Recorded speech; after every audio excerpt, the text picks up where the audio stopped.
conocimiento tácito para poder desarrollar un proceso de innovación. Esto significa que es altamente específico. En segundo lugar, que es acumulable, como el conocimiento tácito. El proceso de innovación es también acumulable en el tiempo. La probabilidad de innovar en el futuro depende de lo que hayamos hecho en el pasado. En tercer lugar, también existen ventanas de oportunidad para innovar.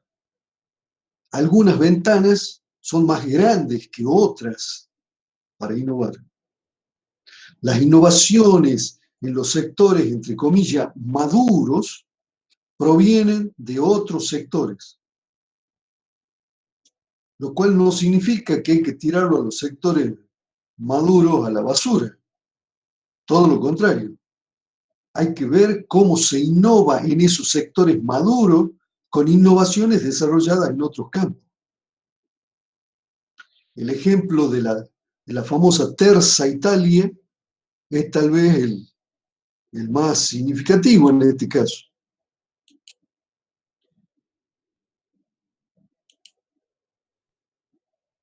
En cuarto lugar, la apropiabilidad.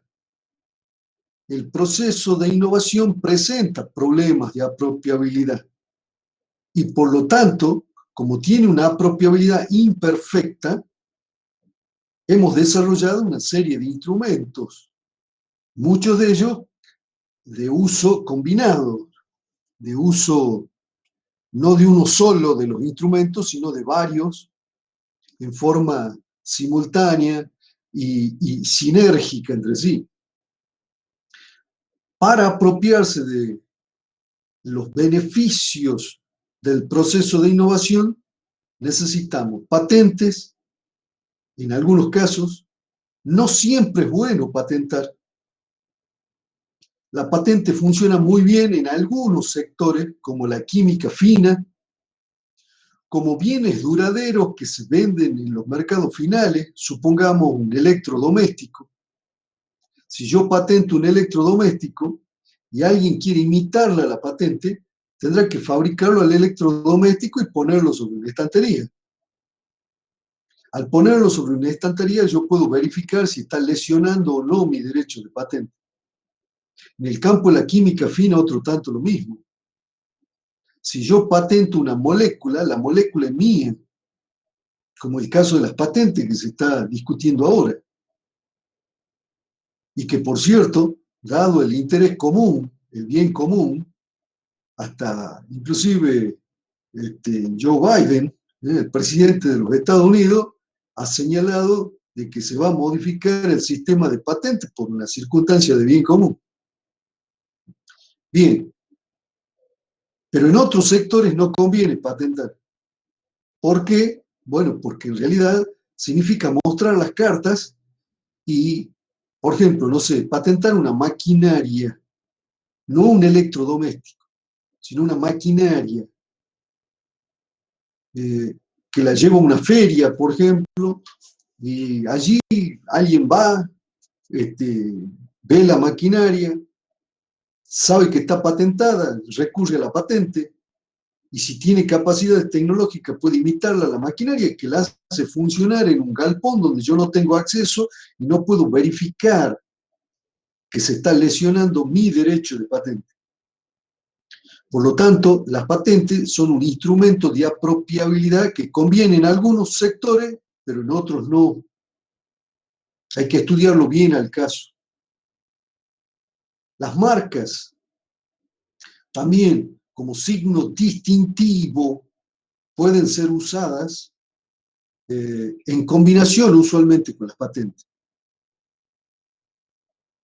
La innovación continua es generar una dinámica con la cual permanentemente, cada tanto tiempo, yo lanzo una nueva generación de productos que hace que dé un salto adelante con relación a mis competidores.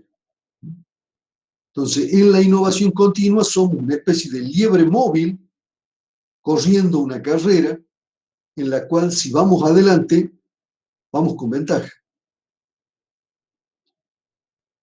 Ahí el que primero lanza el proceso de innovación tiene ciertas ventajas en la innovación continua.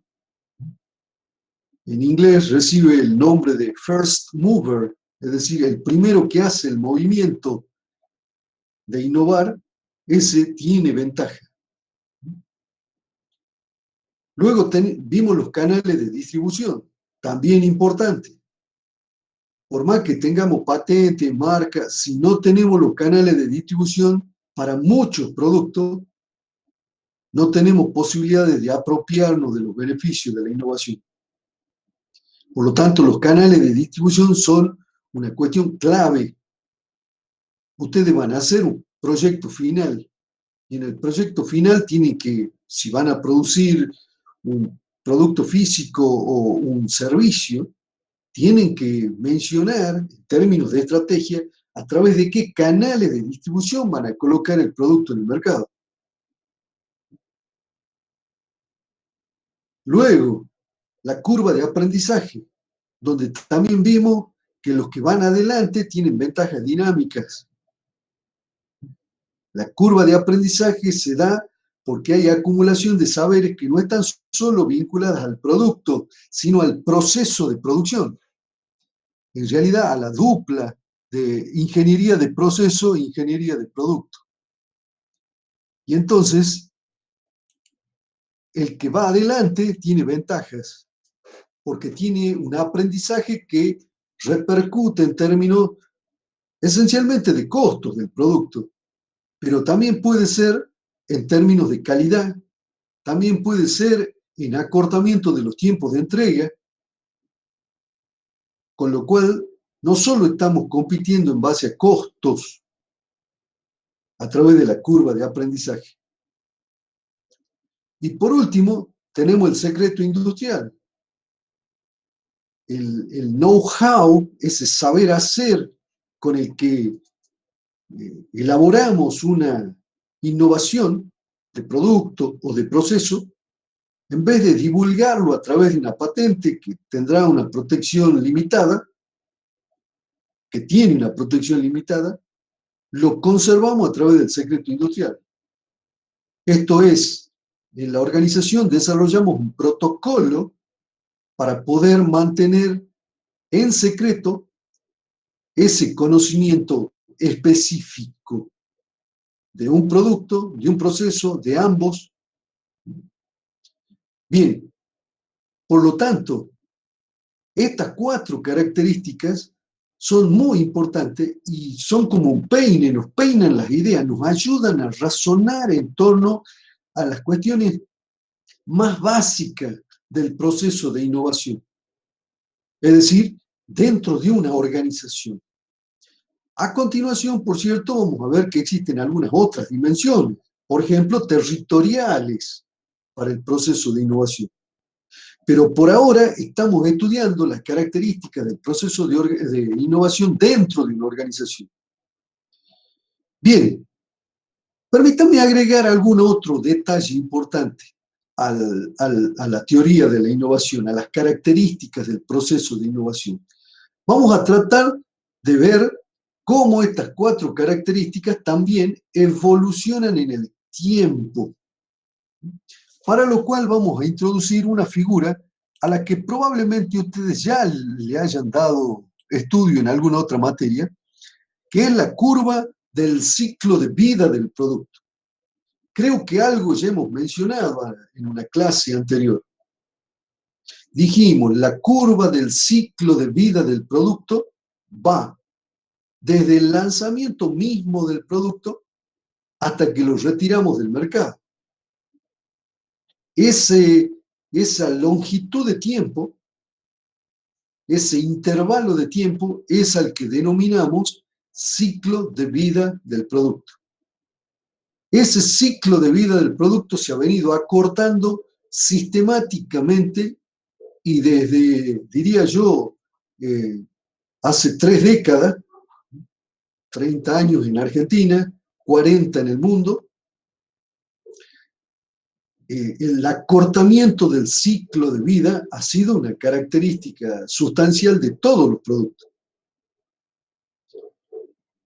Yo creo que ya marqué como caso, digamos, de ejemplo, el Ford T, lanzado por Henry Ford en el año 1907. El Ford T estuvo casi 30 años fabricándose en el mercado y más de 50 en términos de fabricación de repuestos para ese parque de Ford T que había quedado vendido en todos lados del mundo. Entonces, fíjense el ciclo de vida del producto y compárenlo con el de un celular, que va de 1,5 a 2,5 años. Es decir, que hay una diferencia notable, sustancial. Bien, ¿en qué consiste el ciclo de vida del producto? Consiste en una serie de etapas que van marcando la distinta evolución del producto a medida que deja de ser una innovación y pasa a ser inclusive un producto estandarizado. Esa transición va recorriendo distintas etapas. Bien, en el ciclo de vida tenemos la etapa de lanzamiento. Generalmente, la curva del ciclo de vida del producto se estudia con relación a las innovaciones radicales. Las innovaciones radicales consisten en un producto totalmente nuevo. Puede ser también un proceso totalmente nuevo. Supongamos, la máquina de vapor de James Watt en 1790 se inventó mucho antes, por cierto, pero en 1790 se empieza a fabricar y vender en el mercado. Deja de ser un desarrollo para pasar a ser una innovación. Una característica fundamental del proceso de innovación es que se vende en el mercado, pasa la prueba de los mercados. Si no pasa la prueba de los mercados, estamos frente a un desarrollo. Si pasa la prueba de los mercados, estamos frente a una innovación, por cierto, de naturaleza comercial, claro. Bien, las innovaciones radicales implican el lanzamiento de un producto que prácticamente no tiene antecedentes previos. En el caso de la máquina de vapor existía otra máquina previa que era para que funcionara una bomba de achique en las minas, que se llamaba la máquina de Newcomb. Pero hay una diferencia muy grande entre la máquina de Newcomb y la máquina de James Watt. Si bien es cierto, toma algunas características de la máquina de Newcomb, pero en realidad James Watt le da una característica bastante diferente. Bien, entonces tenemos las innovaciones radicales, productos totalmente nuevos. Estos se lanzan al mercado en algún momento. Ese producto totalmente nuevo lanzado al mercado puede tener dos alternativas. O tiene éxito y escala dentro del mercado, o fracasa y cae. Cae y por lo tanto es un completo fracaso. Hay numerosos productos que fracasan. Yo les conté que en Argentina no tenemos estadísticas, pero en Estados Unidos, por ejemplo, de cada 10 nuevos productos que se lanzan al mercado, solo 3 tienen éxito. Y miren que se hacen inversiones al respecto. Innovar no es fácil. Es un proceso complejo, incierto, de alto riesgo. Pero como contrapartida tiene beneficios superiores, inclusive a los del monopolio. Y apropiarse de esos beneficios es el estímulo más importante para innovar. Ahora, un detalle importante, ustedes estarán pensando, bueno, si es tan complejo, si es tan problemático, no innovemos.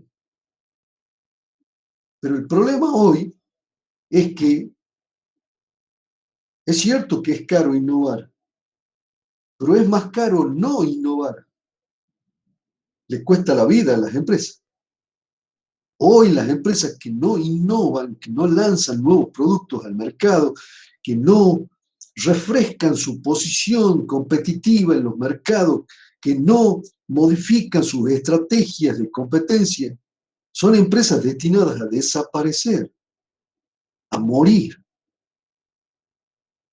Por lo tanto, es caro innovar, pero es más caro no innovar. La dinámica central del capitalismo actual es la innovación. Las grandes empresas se han constituido sobre la base del proceso de innovación. Repito, la dinámica central del capitalismo actual es el proceso de innovación. Y fíjense la paradoja. Ustedes han estudiado economía y la economía neoclásica no tiene una teoría sobre el proceso de innovación. Es decir, que la dinámica más importante ustedes no la han estudiado. Se darán cuenta, entonces, que el proceso económico que han estudiado es de hace 200 años. Tenemos problemas, Houston. Por eso me escucharán permanentemente darle un palo a la economía neoclásica. Porque además los economistas neoclásicos siguen R que TR pensando que el mundo se rige por los precios, que en base al vector de precios las empresas toman decisiones, que el proceso de innovación es exógeno a las empresas, algo absolutamente ridículo, fuera de la realidad. Reducen el proceso de innovación a la compra de maquinaria, lo cual podrá eventualmente ser el caso de una pequeña empresa que compre una maquinaria y que cambia sus procesos sobre esa base. Pero la clave central del proceso de innovación no es ese. Entonces, vuelvo al punto. El proceso de innovación es la dinámica central del capitalismo actual. Y con la economía digital, lejos de perder importancia, todo lo contrario, gana aún más importancia. Se innova en las plataformas con innovaciones que se llaman digitales, que ya vamos a ver si damos alguna pincelada al respecto. Innovaciones que agregan una cantidad espectacular de valor sobre la base de los datos en las plataformas digitales. La innovación que hemos experimentado en la última etapa industrial y postindustrial, cobra todavía más importancia en esta etapa de la economía digital, en esta etapa de la economía del conocimiento. Alguna pincelada también vamos a dar de la economía del conocimiento. Bien, vuelvo al punto entonces. La curva del ciclo de vida del producto tiene una primera etapa que es la etapa de lanzamiento. Ahí los productos que son nuevos, lanzados al mercado, tienen dos alternativas. Una, si son buenos, si son aceptados por el mercado se encarga de escalarlo. Por cierto, no pasa lo mismo con las innovaciones sociales, pero nosotros no vamos a tratar las innovaciones sociales. En cambio, si el producto no consigue escalar en el mercado, no es aceptado por el mercado, cae, lo medimos en la curva del ciclo de vida del producto por la cuota de mercado. Cuando la cuota se aproxima a cero, significa que el producto es un fracaso, ha fracasado. Eso a lo largo del tiempo, fíjense. La curva del ciclo de vida del producto muestra el desarrollo del producto a lo largo del tiempo en los mercados. Bien, Ahí entonces tenemos una primera etapa, la etapa de lanzamiento. Una segunda etapa es la etapa de expansión. Es donde tenemos que el producto, que es una innovación radical, recibe también otras innovaciones, muchas de ellas de carácter radical, y es el producto que vamos a ver se llama el producto estrella. El producto que cuando vimos la matriz del Boston Consulting Group, todo el mundo quiere tener. Luego viene la etapa de crecimiento, en donde priman las innovaciones incrementales. Es decir, hacemos modificaciones, pero de un producto ya existente. También en esta etapa se pueden hacer otras innovaciones que los marketineros llaman el reposicionamiento. Le cambiamos esencialmente el envase y el embalaje y también, ¿por qué no?, el canal de distribución. Con lo cual, en realidad no lo cambiamos al producto, a diferencia de la innovación incremental, en donde sí modificamos algunas de las funciones del producto. En el reposicionamiento no le modificamos nada, pero le cambiamos el envase, el embalaje, el canal de distribución y, por supuesto, el precio. Hasta inclusive en algunos casos le podemos llegar a cambiar hasta la marca, pero el producto y las funciones del producto ni las tocamos. Ese es un producto reposicionado.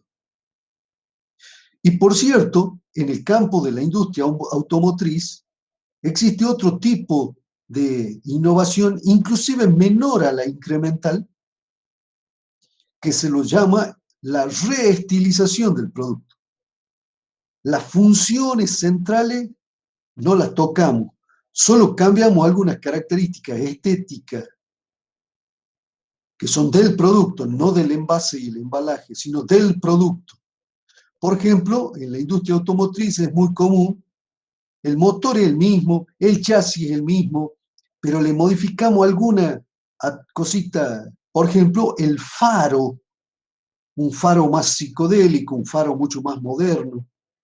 Le agregan un alerón pequeño ahí atrás, que no le cambia absolutamente nada, pero le da un nuevo estilo, es decir, se modifica algo la estética del producto, pero no las funciones. Entonces, podríamos hablar en una especie de categoría de productos. Los primeros, los productos reposicionados. Segundo, los productos reestilizados. Tercero, los productos que presentan innovaciones incrementales, en donde el producto ya es existente, pero le cambiamos alguna de las funciones, no todas, solo alguna de las funciones, que permitan mejorar su funcionamiento y su aceptación, por lo tanto, en el mercado. Generamos a través de la innovación incremental una nueva forma de diferenciación del producto. La diferenciación del producto tiene dos dimensiones básicas. Lo podemos diferenciar al producto horizontalmente, es decir, a través de el marketing y la comercialización.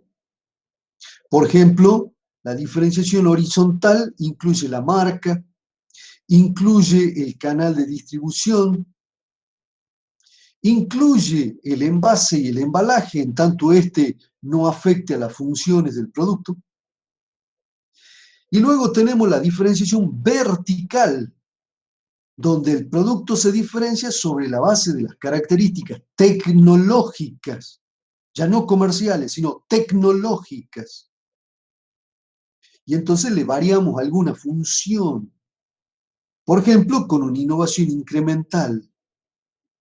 O también podrían ser muchas las funciones que le variamos al producto y en realidad estamos generando una innovación casi radical para el producto.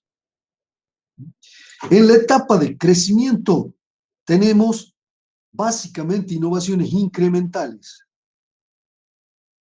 Estas innovaciones incrementales, repito, son la modificación de algunas de las funciones que tienen soporte tecnológico, por cierto, y que implican entonces alguna modificación tecnológica del producto. Y luego tenemos las innovaciones radicales, funciones totalmente nuevas que dejan atrás lo conocido. Por cierto, también podemos agregar las innovaciones sistémicas, dos productos que funcionan en tándem entre sí. En el campo del software hay numerosos ejemplos. La plataforma o sistema operativo Windows funcionaba con las aplicaciones de Microsoft. Entonces uno instalaba el Windows y las aplicaciones de Microsoft eran las que mejor corrían en ese entorno. Por lo tanto, se descubre un tipo de innovaciones que se llaman sistémicas. No es solo un producto, sino una especie de plataforma de productos que funcionan en tándem entre sí. En el campo de la agricultura también hay ejemplos interesantes. El glifosato con la soja transgénica. El glifosato es específico para la soja transgénica. Compro la soja, compro el glifosato. Si compro el glifosato y lo quiero aplicar sin la soja transgénica, no tiene sentido. Entonces funcionan uno articulado con el otro. A eso se los llama innovaciones sistémicas. Y por cierto, hay también uno más general todavía, que son las denominadas innovaciones genéricas. Productos que generan aguas abajo una cantidad espectacular de nuevos productos. El caso de las innovaciones genéricas se da mucho en el campo de la biotecnología y de la nanotecnología. Un nuevo material como la fibra de carbono genera cientos de productos aguas abajo. Entonces, la disponibilidad de ese nuevo material con nuevas propiedades, caso del nanotubo, se trata de un material que tiene 10 veces la resistencia a la tracción del acero a igualdad de sección, que tiene menos de la décima parte del peso del acero a igualdad de resistencia. Trata de un material obviamente diferente, excepcional, por cierto. Entonces, ese material da lugar a numerosas otras aplicaciones aguas abajo. Ya vamos a ver algo, tengo ahí un pequeño esquemita para mostrar de las innovaciones genéricas. Bien, hecha esta modesta clasificación, permítame ahondar en la curva del ciclo de vida del producto. Dijimos que en la fase embrionaria o de lanzamiento es muy importante el proceso con el cual lanzamos el producto al mercado. Generalmente ese producto no se lanza en los mercados abiertos, sino que se buscan pequeños nichos de mercado, muy pequeños. Inclusive esos pequeños nichos, si es posible controlarlo, estamos hablando de mercados piloto. En algunos casos ni siquiera llegamos a un mercado piloto, sino que localizamos a los denominados usuarios avanzados. Estos usuarios avanzados son más permeables a usar, a aplicar, a experimentar con innovaciones. Entonces, estos nuevos usuarios son los que experimentan con el producto y me dan la pauta de si ese producto es bueno o no. Por cierto, generalmente en este tipo de pruebas se trabaja con un tipo especial de prototipo que se llama el producto mínimo viable.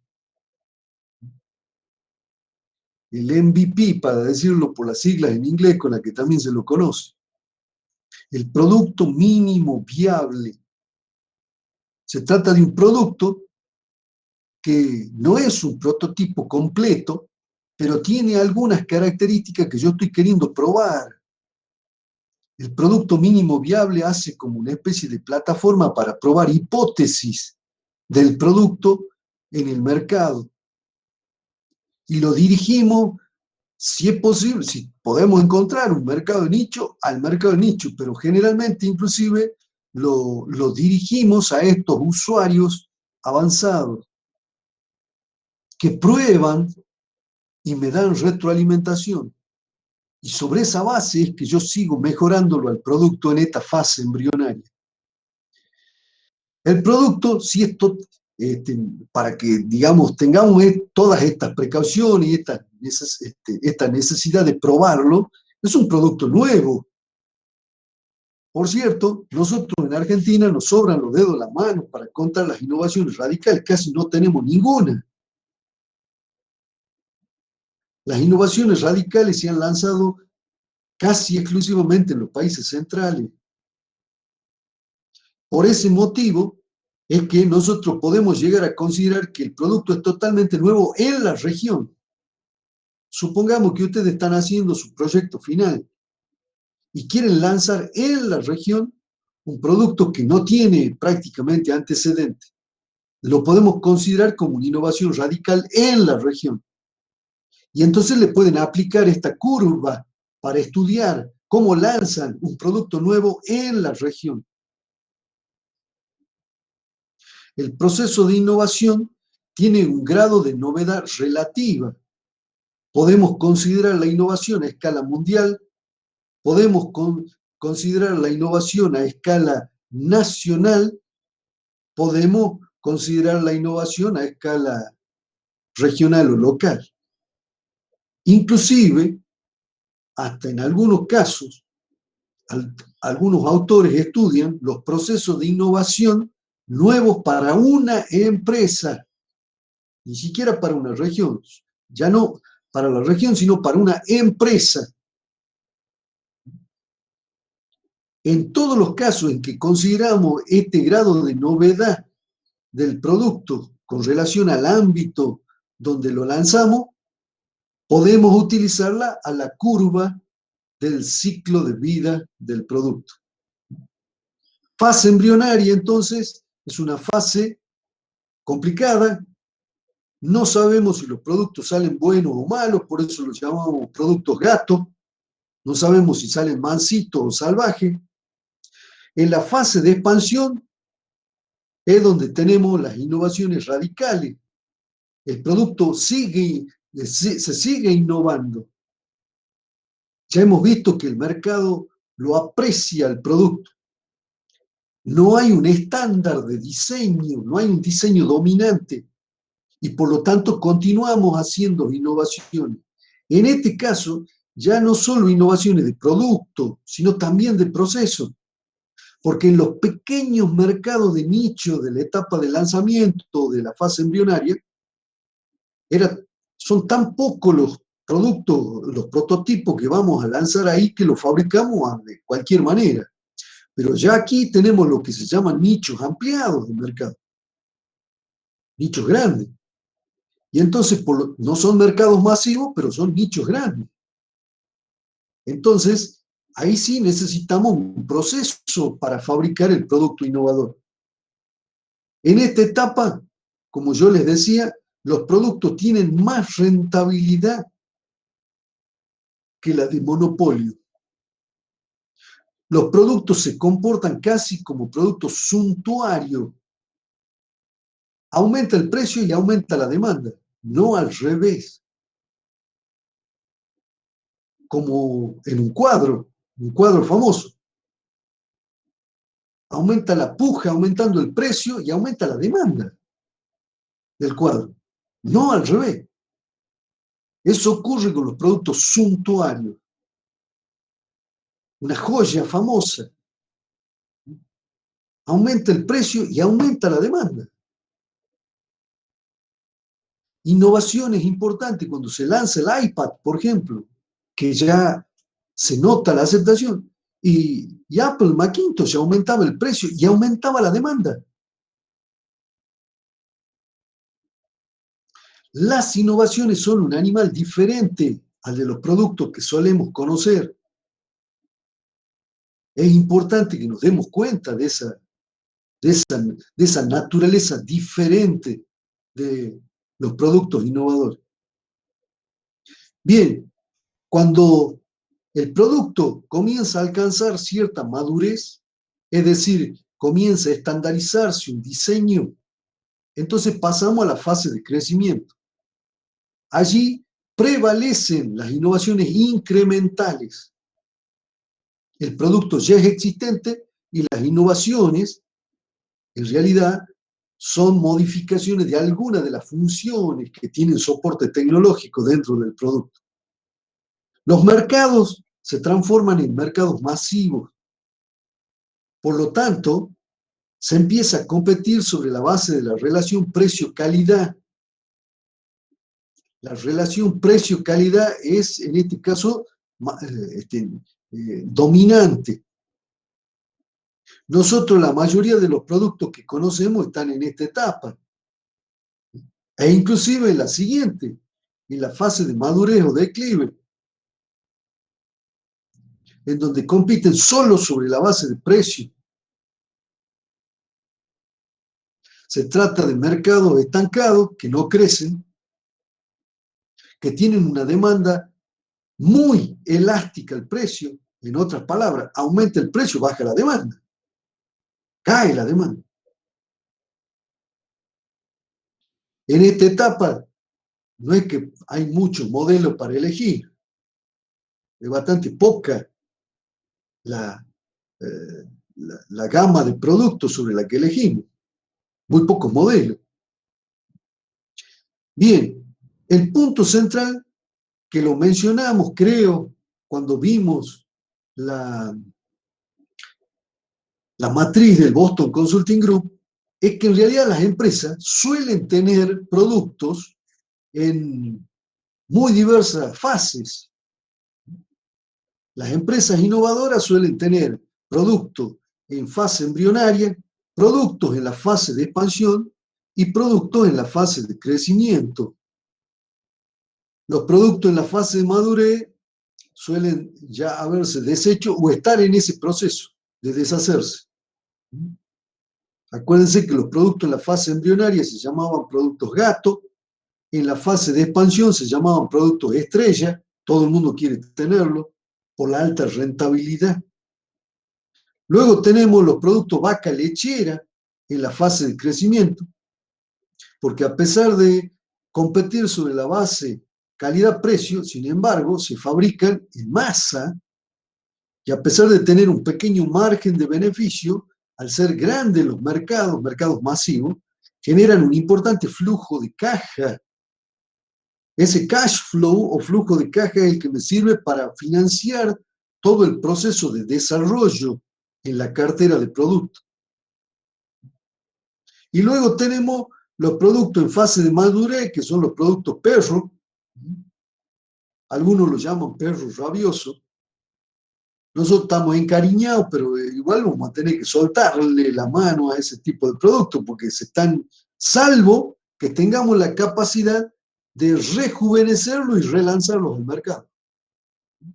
Salvo que exista esa posibilidad, hay que ver cómo cambiamos estos productos, nos desprendemos de estos productos, reemplazándolos por otros nuevos, generalmente, que vienen en este tren. Bien, repito, la importancia del ciclo de vida del producto tiene que ver con las políticas y estrategias con las cuales una empresa gestiona la cartera de productos que dispone en una organización. Toda organización tiene distintos tipos de productos. Es interesante ver si se los puede clasificar siguiendo esta lógica del ciclo de vida del producto. La herramienta tiene una virtud muy interesante para nuestra materia, que es la de pensar estrategias. ¿Cómo generamos productos estrella? Por cierto, en algunos casos, pero solo en algunos, productos que estaban inclusive en esta fase se han llegado a rejuvenecer tanto que se los ha hecho pasar a esta fase de expansión. Solo tiro un dato porque no nos da la vida. La tecnología TDMA que usa Samsung era de una empresa que había perdido la batalla con Motorola en Estados Unidos.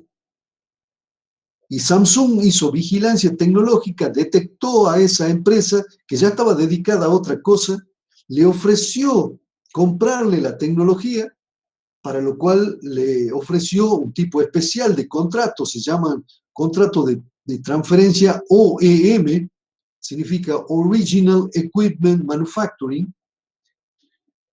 En ese tipo de contrato, la empresa poseedora de la tecnología muestra todas las cartas, no se reserva ninguna.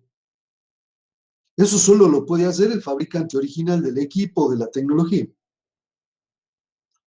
Y a cambio, los coreanos le ofrecieron un mercado, el mercado coreano, y también la posibilidad de ampliar ese mercado a un acuerdo económico como el Mercosur, por ejemplo, al que pertenece Corea, que se llama el ASEAN,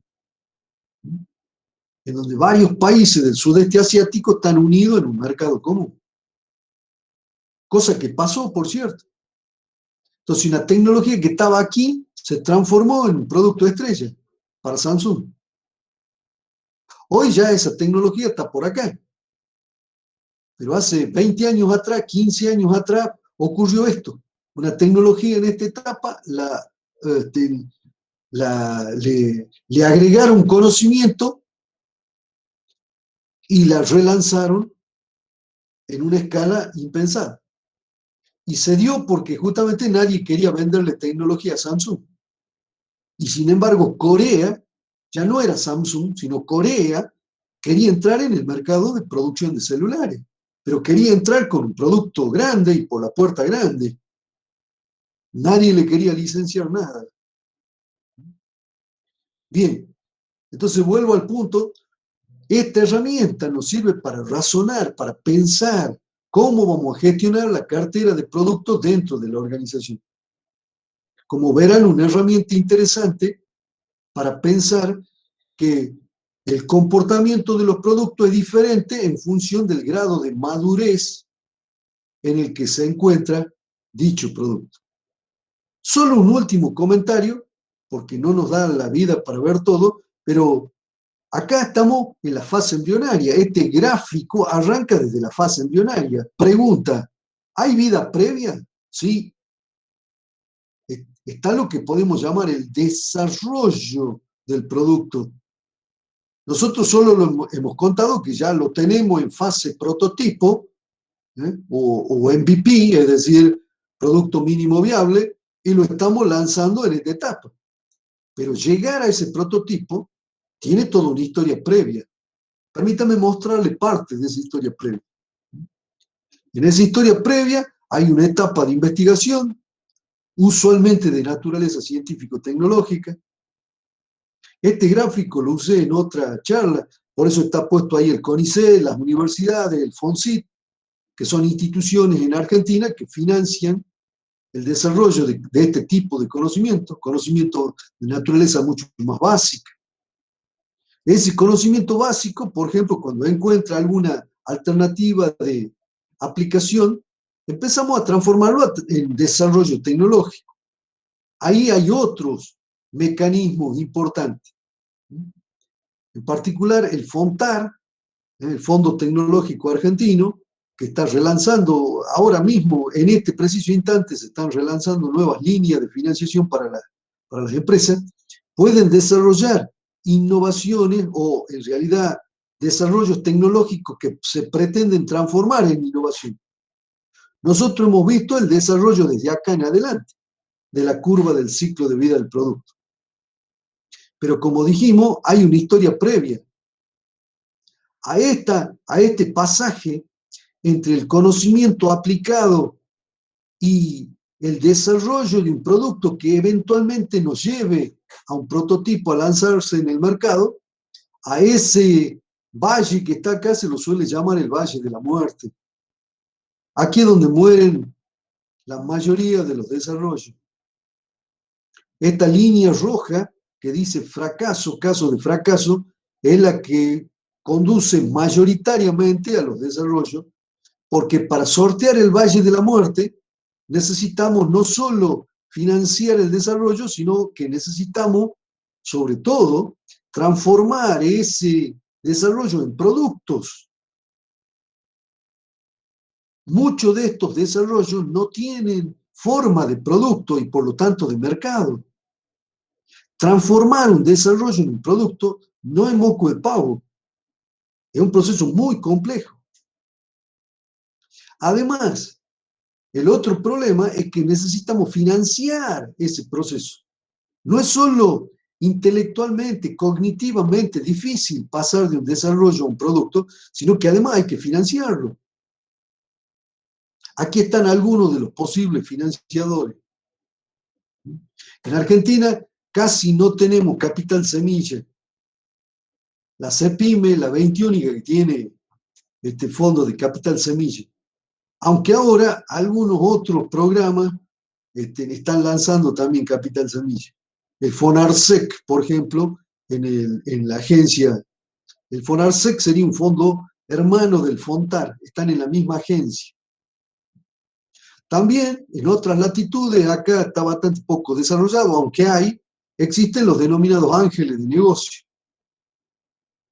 Gente especializada con enormes capacidades para innovar, que tienen un capital y tienen expertise para el lanzamiento de nuevos productos. Y ponen el recurso en estos tipos de proyectos porque saben que las innovaciones recuperan con creces lo que han invertido. Pero son muy pocos. Acá en esta etapa también aparecen las patentes. Las patentes vinculadas al desarrollo tecnológico y al conocimiento aplicado solo se dan en algunos sectores en donde se los suele llamar patentamientos tempranos, que es el caso de la química fina, por ejemplo. Se detecta la molécula y se detecta que tiene algunas propiedades farmacológicas o algunas propiedades especiales, entonces inmediatamente se lo patenta. Pero desde patentada la molécula hasta lanzar el producto farmacológico al mercado pasa mucho tiempo, generalmente entre paréntesis como 10 años. Bien, como verán entonces, necesitamos además financiar todo este proceso. En la etapa de lanzamiento, sobre todo necesitamos lo que se llama capital riesgo, que en Argentina casi no existe, lamentablemente. Obviamente sí existe, una vez que el producto ya es exitoso, el denominado capital de expansión. Ahí, en realidad, estamos hablando casi de una inversión. La mayoría de los proyectos finales, en realidad, están en esta etapa. Y la financiación que ustedes van a calcular es la de capital de expansión. Están calculando inversión. Ahora, si alguien quiere aventurarse en estas otras etapas, estamos hablando de otro animal. Es, por cierto, las etapas más fascinantes, el mayor desafío, las más interesantes. Bien. Les propongo entonces lo siguiente. Hemos hecho un pequeño galope. Son 19:01. Les propongo 10 minutitos como para refrescar la atención. Si alguien me dice que no alcanza para calentar el agua para el mate, lo voy a entender. Podemos arrancar 19:15. Si les Gracias, parece. profe. Perfecto. Bueno, creo que a Mauricio no le alcanza porque él fue el que me advirtió la vez pasada.